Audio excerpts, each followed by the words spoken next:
Urdu script बालू के लिए शहद की तलाश, जंगल का नजारा, पंछियों की आवाजें रावी। आज जंगल में बालू को कुछ खास खाने का दिल कर रहा है। बालू खुशी से, आज शहद खाऊंगा।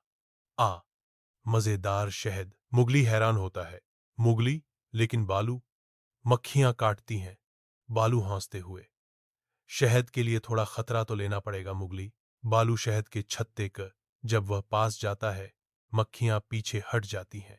बालू दौड़ते हुए, ओ नहीं, ये तो नाराज हो गईं। मोगली हंसते हुए, मैंने कहा था ना। बालू पेड़ के नीचे कुछ देखता है। बालू हैरानी से, अरे ये क्या? शहद और बघेर मक्खियां। बघीरा, सब्र का फल, शहद होता है। बलू खुशी से शहद खाता है। बलू आहा, मजे आ गए, यह हुई ना बात। तीनों दोस्त हंसते, अरे यह क्या? शहद और बिना मक्खियां। बगीरा, सबर का फल, शहद होता है। बालू खुशी से शहद खाता है। बालू आहा, महे आ गए, ये हुई ना बात। तीनों दोस्त हंसते हैं।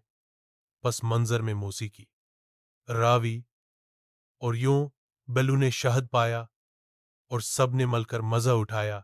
स्क्रीन पर मुतन, दोस्ती, महम और मजा मुगली के साथ। इख्तितामी स्क्रीन का मशूरा इख्तियारी। मजीद गली एडवेंचर्स के लिए सब्सक्राइब करें।